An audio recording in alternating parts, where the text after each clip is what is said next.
Now we're getting to the magic candlesticks, something that I like to take in consideration for potential entry levels. Now, taking consideration that this is simply a candle pattern, it doesn't mean that you're going to enter right off the bat. However, it is a area that you will like to take in consideration for potential entries, potentially on smaller time frames to correlate it, so that way you can go ahead and have these great executions. So, get into it. Let's go ahead and show you a couple examples over here real quick. Now, one thing that you will be seeing is going to be the following. Market is going to be doing its overall move. It's going to be either going up or going down, creating the structure that we are identifying. Now, you will be seeing these points of interest happen very, very well, and they will be easy to identify once you are able to spot them out. And the way that you will be able to spot them out is by seeing that market had created liquidity either above or below. In this case scenario, we can see some nice liquidity that market is being created right here. And what we see right after is going to be the following. We can see a big volume candle. So in this case, we can see right here, and then we see this big volume candle go to the upside and then an immediate volume candle to the downside. Now, right here, this is when you start taking consideration this as a potential point of interest. Point of interest is also going to be considered as a potential tweezer top or tweezer bottom. However, understand that that tweezer top or tweezer bottom must be taking liquidity from its past, so that way it can be considered as a potential point of interest. So once it has taken liquidity from its past, you want to make sure that it has a continuation to the downside.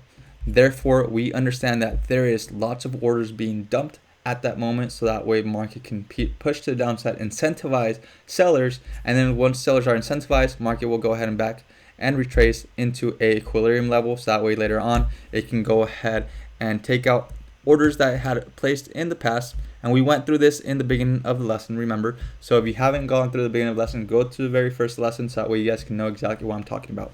We'll go into this section, which is going to be where orders were initially placed. It's either going to go to that point or the midpoint, and then once it goes ahead and does that, then it's going to go ahead and continue with its overall direction. So with that being said, let's get to the charts and let's talk about how it is that you can identify this and what it looks like in the charts itself. Right here, this one is sexy, guys. This one's really, really sexy, and it can't get any easier than this. So right here, what do we see? We see how market was creating nice liquidity, okay? And we see nice liquidity created down below as well, okay? As market starts approaching this move to the upside, what do we see? We see how market has a nice quick spike to the upside. Look at this right here, nice quick spike to the upside. And then after that, what do we see? Nice quick spike to the downside.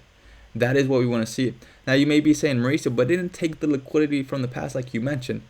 Not the one over there, however, did take this liquidity right here. There was liquidity created.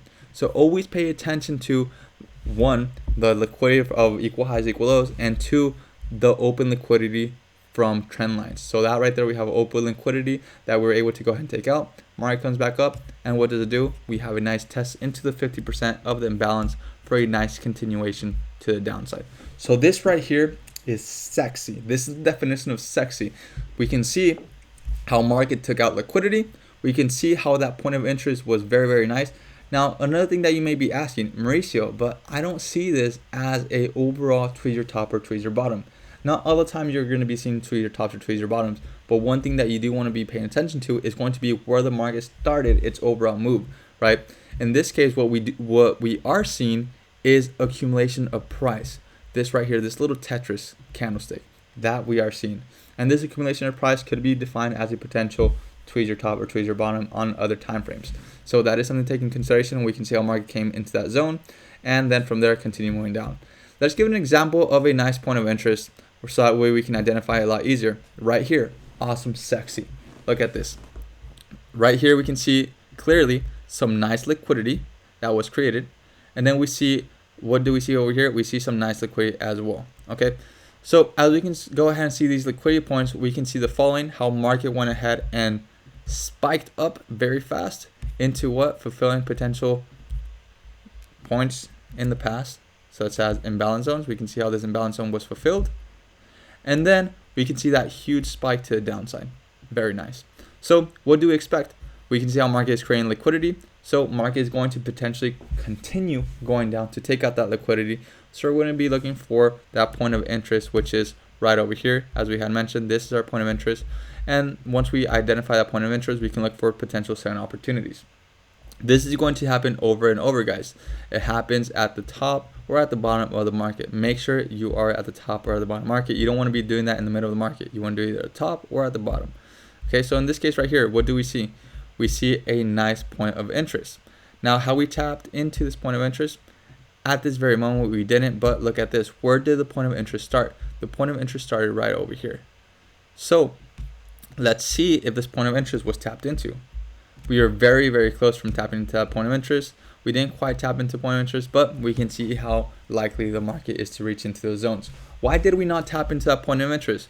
Well, look at this right here. We have a zone of imbalance that was fulfilled, and that is why we didn't tap into that point of interest.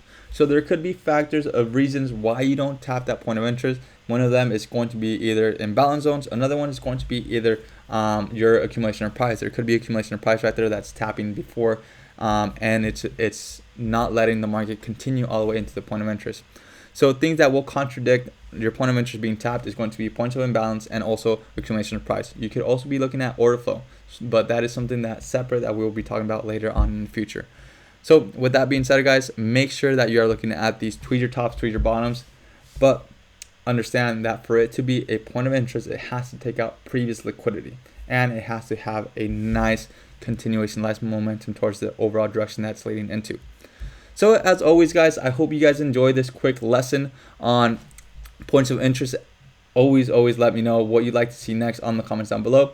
If I deserve your like, go ahead and put a thumbs up, and I'll see you guys on the next one. Have a great one, and thank you for joining.